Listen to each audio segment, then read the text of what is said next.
Bien, bonjour à toutes, bonjour à tous. Nous sommes au salon Educatech Educatis, porte de Versailles à Paris, au stand de Réseau Canopé. Et pendant une demi-heure, nous allons vous parler de médias scolaires, puisque l'une des missions du CLEMI, le Centre pour l'éducation aux médias et à l'information, est de valoriser les productions d'élèves. On va donc écouter des extraits de web radio, de web télé. On évoquera également un sujet publié dans un journal lycéen. Et pour passer cette demi-heure ensemble, autour de cette table, Sophie Guidensperger, journaliste et chef de projet au CLEMI en charge notamment de la chronique des médias scolaires. On expliquera ce que c'est dans un instant. Ça va, Sophie ? Très bien. Voilà, alors on va se tutoyer puisqu'on partage le même bureau. Et avec nous, Sophie, donc sur le plateau, 4 invités, Joanne, Amance et Guillemette. Bonjour à toutes les 3. Bonjour. Vous êtes élève à l'école élémentaire du Bois Saint-Denis à Chantilly, dans l'académie d'Amiens. Et vous participez à la radio de votre école, Radio BSD. On en écoutera plusieurs extraits tout à l'heure. Et avec nous également l'enseignant responsable de Radio BSD, Éric Vatin. Bonjour à tous. Alors, dans cette émission également, on parlera de journaux lycéens et on finira par tous les dispositifs du CLEMI pour valoriser les médias scolaires avec Pascal Famery, formateur au CLEMI. Voilà pour le sommaire, c'est parti. Et donc, on va commencer avec toi, Sophie. Depuis cette année, le CLEMI publie chaque mois sur son site la chronique des médias scolaires. Est-ce que tu peux juste nous en dire 2 mots ? Oui, donc pour faire cette chronique, chaque mois, je consulte plein de médias. Donc des médias écrits, radio, télé, et je fais ma petite sélection. Ensuite, on propose un article coup de cœur. On va interviewer le responsable d'un média afin d'essayer de partager en fait les bonnes pratiques et de comprendre comment il travaille. Et donc pour cette émission, tu nous as préparé une petite sélection. Exactement. Aujourd'hui, j'ai eu envie de montrer que les médias scolaires peuvent s'intéresser à plein de sujets et plein de niveaux d'actualité différents. Ça peut être celle de leur établissement, ça peut être celle de leur ville ou même du monde. Et donc, au collège Alain de Crozon, dans l'académie de Rennes, on parle de filles et de garçons. Et ça fait débat. Être une fille, c'est le sac à main, le rouge à lèvres, le maquillage, la coiffure, le style, quoi. Ouais, mais enfin, je sais pas, un garçon, il se reconnaît ça. Bah, un homme, c'est être macho, hein. Oh là là. C'est avoir un Marcel tant qu'on y est, non mais non. Et c'est quoi? Et il croit toujours qu'il va gagner. Il se croit toujours le meilleur. C'est un garçon, c'est sûr. ça. Voilà. Regardez, les garçons, ils sont toujours à critiquer les filles. Non, Comme mais ils le font jamais. ils se critiquent jamais. Donc on vient d'entendre un extrait de Zone d'écoute, la web radio du collège. Donc Natacha, qui est une élève du collège, s'est posé la question suivante. Est-ce qu'être égaux, ça veut dire être pareil? Est-ce que c'est être capable de faire les mêmes choses? Est-ce que tu penses que les garçons courent plus vite que les filles? Bah, certains oui, certains non. Tu penses qu'ils devraient mieux courir la même distance que les filles ou plus? Bah, la même distance. C'est pas parce que c'est des garçons qui devraient courir plus que les filles. Moi, je pense que c'est un peu idiot. Enfin, il y a des filles qui peuvent être aussi rapides que les garçons. Par exemple, je prends l'exemple, Eva, elle est plus rapide que moi. Pourtant, je suis un garçon, elle, c'est une fille, donc je trouve ça idiot, moi. Alors, les journalistes en herbe de la Web TV, le Petit Corot du collège Camille Corot à Chelles en Seine-et-Marne, se sont de leur côté intéressés à un événement dramatique de la vie chelloise. Oui, il s'agit de l'incendie d'un manège historique du parc du souvenir Émile Fouchard. Donc le jeune Lucien est allé sur place. Il nous explique la situation face caméra et tend son micro aux passants.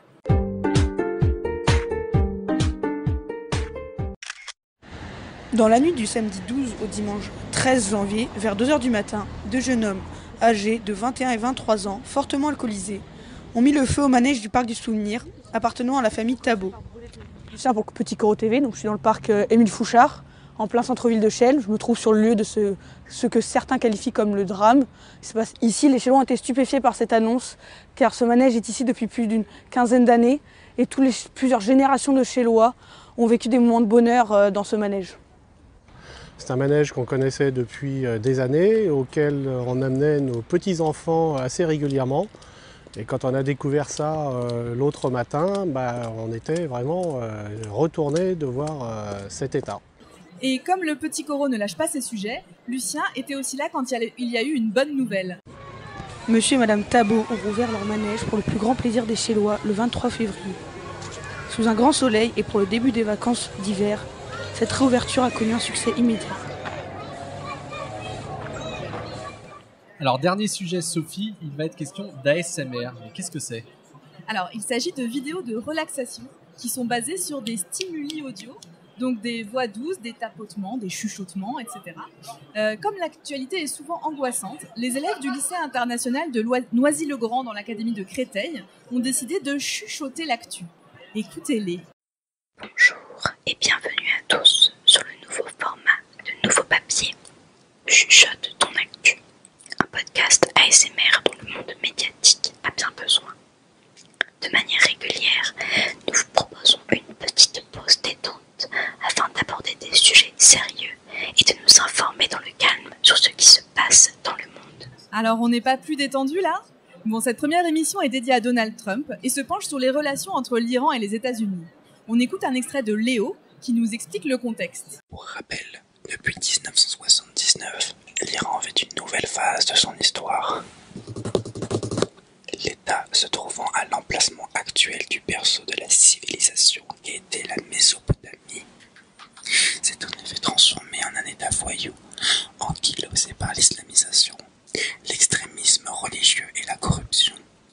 Son avenir est aujourd'hui de plus en plus incertain, et cela surtout depuis les attentats de 2001 et la montée de la diplomatie préventive. Bon, pas sûr que cette émission permette de rassurer l'auditeur sur la marche du monde. Elle mérite en tout cas un coup de chapeau pour sa créativité. Ouais, alors je suis pas sûr que l'ASMR ce soit une bonne idée en plein milieu du salon Éducatech-Éducatis, parce que je pense qu'on n'entendait pas grand chose, mais merci Sophie.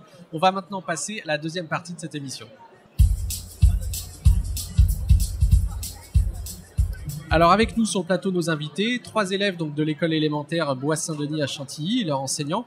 Donc Johan, tu es en CM1 et Amance et Guillemette, vous êtes toutes les deux en CM2. Alors toutes les 3 vous participez à la radio BSD. Alors c'est quoi Radio BSD ? On va écouter le sommaire de l'émission du 19 septembre dernier qui était un jour un peu spécial.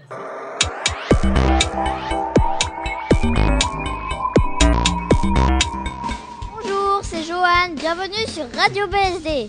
Nous sommes le 19 septembre 2019 et c'est mon anniversaire. Bon anniversaire, Johan. Au sommaire cette semaine, Arthur va nous parler des nouveaux animateurs. Je vais vous parler de la rentrée des classes. Aston va nous expliquer ce que c'est que nettoyons la nature. Charlie va nous régaler avec la crème chantilly. Noah nous expliquera comment se déroulera les 300 ans des grandes écuries.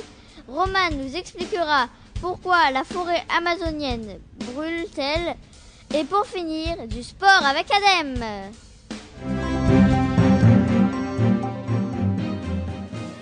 Johan, donc c'était ton anniversaire ce jour-là. Alors on précise que tu es la fille de Monsieur Vatin et que tu participes à la radio. Alors qu'est-ce qui te plaît dans Radio BSD ? L'ambiance, elle est bien, je trouve. Et puis j'aime bien écrire les textes et j'adore lire. Donc je lis à peu près 1000 pages par jour. Et du coup là, j'aime bien lire mes articles à la radio. D'accord. T'as dit combien de pages ? À peu près 1000 pages par semaine. Par semaine. Ah ouais, j'ai eu peur. Je me suis dit 1000 pages par jour, c'est beaucoup. Mais déjà, 1000 pages par semaine, c'est pas mal. Et vous, Amance et Guillemette, pourquoi est-ce que vous participez à cette radio ? Amance ? Parce qu'il y a une bonne ambiance aussi et que j'aime bien parler dans un micro. Et en fait, quand j'écris, ça me permet de faire moins de fautes à mes dictées aussi. Ah, et ça, c'est bien. Et j'aime bien lire, du coup, lire mon texte à la radio, c'est comme si je lisais un livre. D'accord. Du coup, c'est plus facile aussi. Et toi, Guillemette ? Moi, j'aime bien aussi l'ambiance. Et j'aime bien partager les textes que j'ai écrits aux autres. D'accord. Et donc c'est vous, Monsieur Vatin, qui organisez cette radio.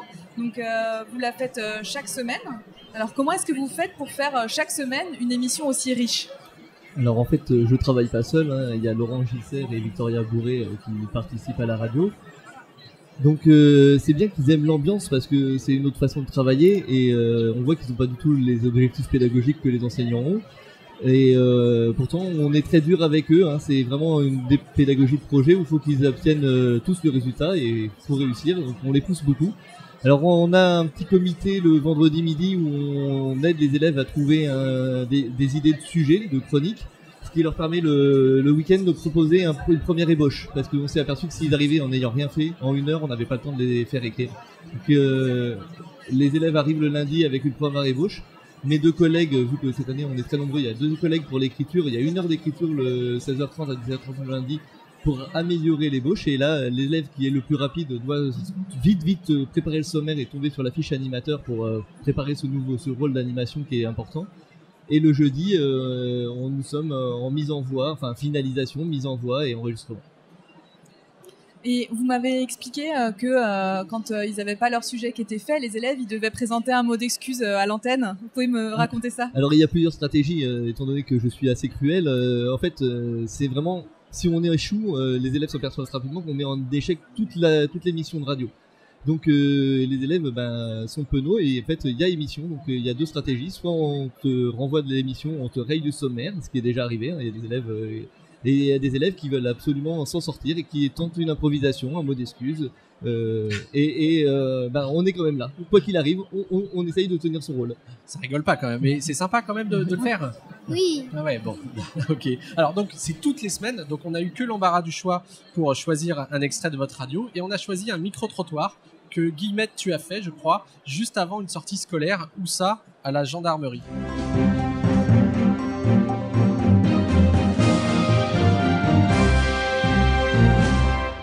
Je vais vous parler de la gendarmerie. Les CP, CP, CE1, CE2 et CE1, CE2 ont visité la gendarmerie de Chantilly qui se trouve à côté de l'école. La gendarmerie a le même rôle à la campagne que la police nationale dans les villes. Pourquoi es-tu contente d'aller à la gendarmerie? Parce que je vais voir les gendarmes. Que connais-tu du métier de gendarme? Qu'ils arrêtent des gens. Au revoir. Bonjour. Pourquoi avez-vous choisi d'emmener vos élèves à la gendarmerie? D'abord parce qu'ils sont pas sages. Non, je rigole. C'est surtout parce qu'on travaille sur le projet de classe qui s'appelle Vivre ensemble.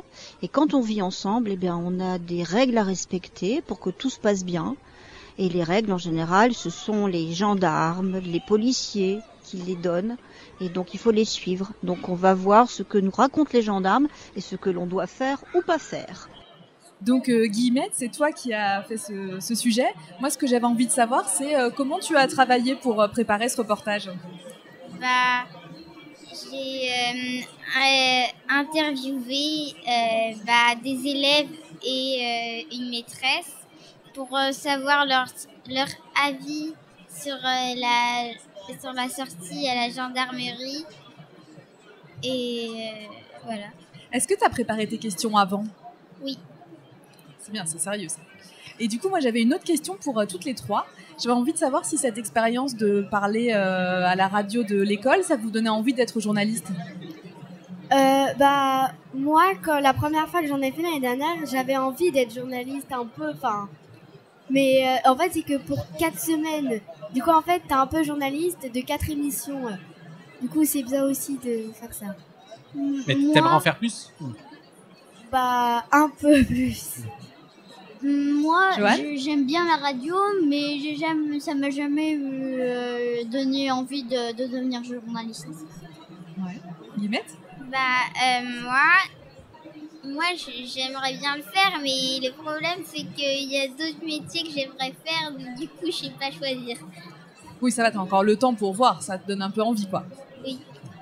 Eh bien, merci à tous les 4 d'être venus. On va passer maintenant à la dernière partie de l'émission.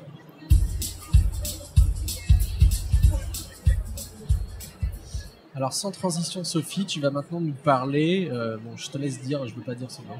Oui, en fait, on va vous parler de poils. En fait, ou plutôt, on va parler de complexe, car c'est le sujet d'un très intéressant numéro du journal du lycée Lecomte de Lille à Saint-Denis de la Réunion, qui a gagné le concours des médias scolaires du Clémy l'an dernier.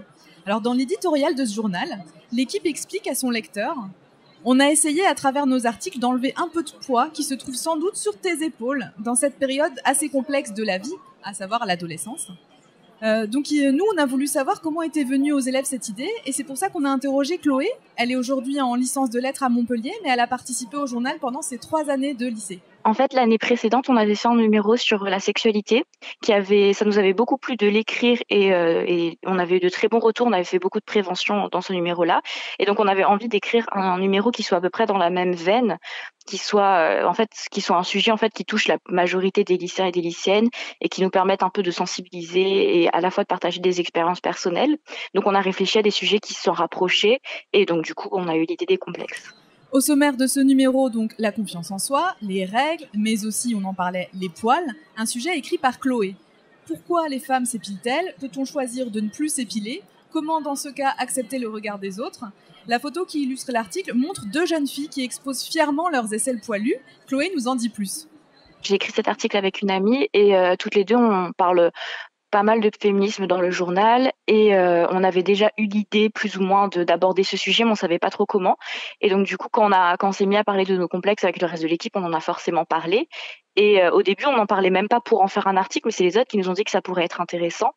Et aussi, comme le professeur nous disait qu'il fallait absolument avoir des illustrations pour pas qu'il y ait trop de texte, on pensait faire un dessin, mais on savait pas trop quoi. Et c'est là que le photographe de l'équipe nous a proposé de prendre des photos de nous. Vous avez compris, ce journal permet aux lycéens de prendre beaucoup de liberté. On a demandé à Chloé comment elle expliquait ce ton particulier. C'est un journal qui est vraiment assez libre dans son organisation, c'est-à-dire que ça a lieu tous les jeudis au même endroit, à la même heure. Et en fait, n'importe qui peut venir. À chaque fois, quand on écrit nos articles, on se les relie entre nous. Il y a toujours quelqu'un qui corrige les fautes, mais aussi le fond. Et donc, du coup, on réfléchit toujours aux mots qu'on emploie pour être sûr de pas être blessant envers qui que ce soit dans la manière d'écrire. Comme j'étais dans le journal depuis la seconde jusqu'à la terminale, j'ai vraiment pu voir son évolution. Au début, c'était vraiment un journal qui était vraiment super, mais qui se contentait de choses pas controversé, justement. On s'auto-censurait un petit peu avant parce qu'on n'osait pas aborder certains sujets. Et au fur et à mesure, on s'est de plus en plus libéré et du coup, ça nous a vraiment permis de nous exprimer. Et là, je pense que cette année, donc là, je suis plus du tout dans ce lycée, mais je pense que les élèves, je pense que le journal, il va toujours évoluer vers plus d'expression et je trouve ça super. Alors, on vient d'entendre dans ce reportage l'importance pour les lycéens de prendre la parole et se sentir libre dans cette parole. Alors, cette liberté de ton dont nous parle Chloé, c'est une question qui intéresse beaucoup l'association Jet d'encre, Sophie. Oui, donc Jet d'encre, c'est un réseau qui a été lancé en 2004 par des lycéens. Leur objectif, c'est de réunir des jeunes de 11 à 25 ans qui créent des médias dans ou hors de leur établissement scolaire. Donc, on a demandé à la déléguée générale de Jet d'encre, Marie Laroche, en quoi le contexte en France était favorable à l'expression de cette liberté. Alors oui, en France aujourd'hui, il y a quand même un cadre réglementaire qui est hyper favorable à la liberté d'expression et de publication des jeunes. Il y a plusieurs textes qui existent. Tout d'abord, il y a la Convention internationale des droits de l'enfant qui a été ratifiée en 1989. D'ailleurs, on fête les 30 ans. Déjà, cette Convention internationale dit que tout enfant a le droit à l'expression, à l'opinion. Donc ça, c'est une première base. Ensuite, il y a la loi de 1881. Qui régit la liberté de la presse aujourd'hui en France. Et donc cette loi, en fait, elle s'applique à la presse professionnelle, mais elle s'applique aussi aux journaux associatifs ou gérés par des jeunes. Et donc cette loi, jusqu'à janvier 2017, elle ne s'appliquait qu'aux majeurs, c'est-à-dire qu'à partir de 18 ans, on pouvait être directeur de publication de son média. Mais en 2017, grâce à une loi qui s'appelle la loi égalité-citoyenneté, on a réussi à faire passer l'idée que à partir de 16 ans, on pouvait être responsable de la publication de son média, comme on peut être responsable à partir de 13 ans de sa page Facebook. Il y a un dernier texte qui est très important, c'est la circulaire de 1991 modifiée en 2002, qui est une circulaire du Code de l'éducation, et elle dit que tout lycéen, toute lycéenne peut publier un journal, en être responsable, et cela sans contrôle préalable du chef d'établissement. Et elle rajoute un délit qui est lui spécifique au cadre éducation nationale, qui est l'interdiction de prosélytisme. Donc prosélytisme commercial, religieux ou politique. Et donc cet élément, il est important parce qu'il fait la différence vraiment entre l'incitation, la propagande face à l'opinion. Et donc la circulaire, elle explique très bien le fait que un lycéen peut donner son opinion, mais ne pas être prosélyte. Et c'est parfois une notion qui est pas facile à comprendre, mais qui est du coup pleinement, quand elle est comprise, elle est vraiment pleinement utilisée par les jeunes. Et en fait, c'est un cadre hyper rassurant pour tout le monde. Alors, merci beaucoup Sophie qui a quitté la table et nous a rejoint sur le plateau Pascal Famry, formateur au Clémy. Alors, le Clémy accompagne les enseignants et les élèves dans la création de médias scolaires et valorise ces médias, notamment grâce au concours Mediatix. Alors, Mediatix, c'est le plus grand concours de médias scolaires. L'an dernier, il y a 1100 médias qui y ont participé. Il est organisé par le Clémy, en partenariat avec la Fondation Varenne, avec le soutien de Reporters sans frontières et de l'association Jet d'encre. C'est un concours qui se déroule en 2 phases. Il y a une première phase avec 33 concours académiques et à l'international. Et chaque concours décerne de nombreux prix. Puis, lors de la deuxième phase, qui est nationale, il y a un jury national donc, qui attribue 16 prix à partir des sélections envoyées par les académies. Voilà, alors justement, je crois nos invités sont restés sur le plateau. Vous avez gagné, Éric Batin, avec vos élèves, le concours Mediatix l'année dernière. Il y a 2 ans. Il y a 2 ans. L'année dernière, on était dans le jury. Voilà. Et alors, donc, du coup, les élèves, comment est-ce qu'ils ont pris ce résultat, ce prix? Le prix, forcément très très bien. Remporter un trophée à l'école, c'était excellent. Et puis, les visites médias qui se sont suivies ont été vraiment des très très bons souvenirs pour les enfants. La difficulté pour moi, c'est de trouver une visite média par an maintenant, parce que sinon les suivants m'en veulent. Et pour ceux qui ont participé au jury, j'avais pu prendre que 2 élèves, hein, on peut pas faire participer 25 élèves. Ouais. Et j'ai trouvé que la communication s'était bien passée et finalement ceux qui n'ont pas participé au jury ont quand même le sentiment d'y avoir participé. Ouais. C'est bien. Vous tous les filles là, vous étiez pas encore à la radio BSD quand vous avez gagné le prix Mediatix? Non, d'accord. Et vous voulez concourir pour cette année? Est-ce que vous savez si vous allez y être? J'ai pas encore inscrit, je sais pas s'il est temps. Je crois qu'il est encore temps. Justement, pour les inscriptions, Pascal, Mediatix, c'est ouvert à tous les élèves? Alors, Mediatix, oui, voilà, c'est ouvert à tous les élèves, à leurs enseignants, bien sûr, des écoles, des collèges, des lycées, des autres établissements.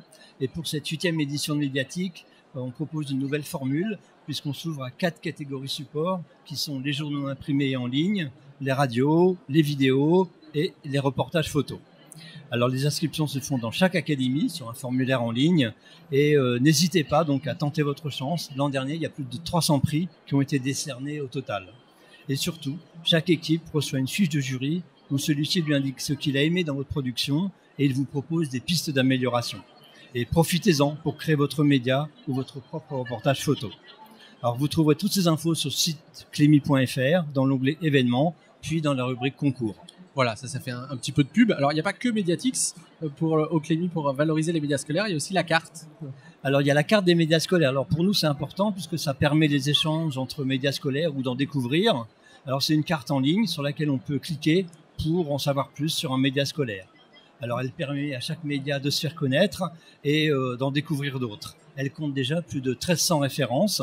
Alors pour s'inscrire, là c'est très simple, il faut se rendre sur le site du Clémy, onglet médias scolaires, puis rubrique carte des médias scolaires, et là vous avez un formulaire très simple à remplir, et on pourra accéder à vos coordonnées, pas à vos coordonnées, mais on pourra vous contacter grâce au point qui figurera concernant votre média sur la carte. Voilà, alors on n'accède pas aux données personnelles, hein, c'est juste ce que vous mettez. Tout va bien. Merci Pascal, merci à nos invités, merci à tous les 4, merci à ceux qui ont préparé cette émission, notamment Sophie Guidensperger qui était avec moi, mais aussi Fawzia Chérifi, Pascal, François Rose qui était en régie, ainsi qu'Eric Schweitzer. Et le mot de la fin pour ceux qui nous écoutent, faites des médias scolaires et parlez de tout.